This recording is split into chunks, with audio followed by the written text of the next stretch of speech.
Putin की visit to India मेरे ख्याल से बहुत बहुत अहम होगी। अव्वल तो ये सालाना मीटिंग्स होती हैं, एक साल रशिया में, एक साल इंडिया में, हमारे लीडर्स के बीच में। जो दुनिया के माहौल हैं और पुतिन और रशिया और इंडिया, इनके रिश्तों को लेकर के ये बहुत अहम मीटिंग होने वाली है। इस मीटिंग में हमारा डिफेंस के रिश्ते, तेल के रिश्ते, न्यूक्लियर पावर के रिश्ते, मिनरल्स, इन चीजों को लेकर के डीपर वार्ता होगी। भारत और रशिया को इन बड़ी बड़ी डिफेंस, ऑयल इत्यादि से हट करके पीपल टू पीपल रिलेशंस को बढ़ाना चाहिए, वो रहेगा। और हो सकता है पुतिन की मीटिंग के बाद हम रशिया से तेल और ज्यादा खरीदे। तो अगर हमने और ज्यादा तेल खरीदने का प्लान्स बनाए तो हो सकता है कि अमेरिका का टैरिफ हम पे बढ़ भी जाए। ये पुतिन की विजिट टू इंडिया मेरे ख्याल से बहुत बहुत अहम होगी। अव्वल तो ये सालाना मीटिंग्स होती हैं, एक साल रशिया में, एक साल इंडिया में, हमारे लीडर्स के बीच में। परंतु इस साल वाली जो मीटिंग है, जो दुनिया के माहौल हैं और पुतिन और रशिया और इंडिया, इनके रिश्तों को लेकर के ये बहुत अहम मीटिंग होने वाली है। ऑफ कोर्स इस मीटिंग में हमारा डिफेंस के रिश्ते, तेल के रिश्ते, न्यूक्लियर पावर के रिश्ते, मिनरल्स, इन चीजों को लेकर के डीपर वार्ता होगी।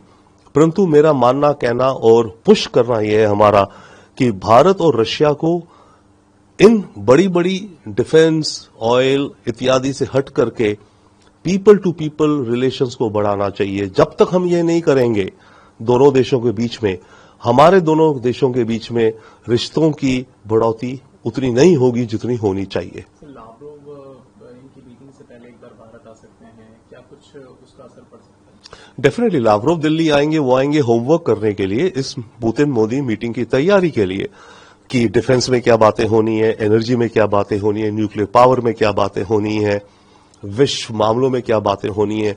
पर हमारे थिंक टैंक का यह कहना है कि लावरोव के जो एजेंडा हो, डिस्कशन हो, उस डिस्कशन में कल्चरल डिप्लोमेसी का एक बहुत रोल अहम होना चाहिए, जिसमें कि भारत द्वारा रशिया में एक फिल्म फेस्टिवल पूरे साल भर का राज कपूर, मिठुन चक्रवर्ती का कराया जाए और रिवर्स रेसिप्रोकल में रशियन सर्कस, जो कि भारतीय लोगों को बहुत प्रिय थी, उसका एक साल भर का टूर हो। ये दोनों चीजें होंगी तो दोनों देशों के लोगों के बीच में अपनी इमोशनल लिंक्स और जागेंगे। सर, मेरा आखिरी सवाल, इससे पहले ट्रंप लगातार विवादित बयान देते रहे हैं, टैरिफ को लेकर बढ़ाने की धमकियां भी हमें मिलती रही हैं। आपको लगता है कि टैरिफ पर फिर से कोई असर होगा इस मीटिंग से पहले? टैरिफ्स पर जो फिलहाल माहौल चल रहा है यही रहेगा जो दिखता है। और जो ये मीटिंग होगी पुतिन मोदी की, उसके बाद टैरिफ्स का क्या हो कह नहीं सकते। पर देखिए, टैरिफ अमेरिका ने हम पे इस समय 50% लगाया है। 25% ट्रेड के मुद्दों को लेके, 25% क्योंकि हम रशिया से तेल खरीद रहे हैं, तो हम रशिया से तेल तो खरीदते रहेंगे, वो रहेगा। और हो सकता है पुतिन की मीटिंग के बाद हम रशिया से तेल और ज्यादा खरीदे। तो अगर हमने और ज्यादा तेल खरीदने का प्लान्स बनाए तो हो सकता है कि अमेरिका का टैरिफ हम पे बढ़ भी जाए, यूरोपियन यूनियन भी हम पे टैरिफ थोपे, जो नेटो कहता आ रहा है, और अमेरिका G7 देशों को भी कह रहा है कि आप भारत और चीन पे टैरिफ बढ़ाओ। तो अगर पुतिन विजिट के बाद ये आए कि भारत रशिया से गैस और ऑयल और इस तरह के डिफेंस के भी कॉन्ट्रैक्ट्स कर रहा है, तो ट्रंप तो ये कहेगा ना कि इंडिया, तुम रशिया की वॉर इकोनॉमी को मदद कर रहे हो। तो ऐसे में अगर यही माहौल रहे तो हम पे टैरिफ बढ़ भी सकता है।